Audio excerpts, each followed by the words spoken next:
Hi there, it's Dr. Monica Aggarwal, your favorite plant-based cardiologist. So why is that? So somebody asked me the other day why they should listen to me versus somebody they heard on the internet.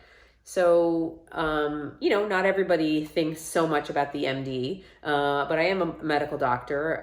Since college I went to school for like 18 years. I'm board certified in 4 specialties of cardiology, including general cardiology, nuclear cardiology, echocardiography, and advanced lipids.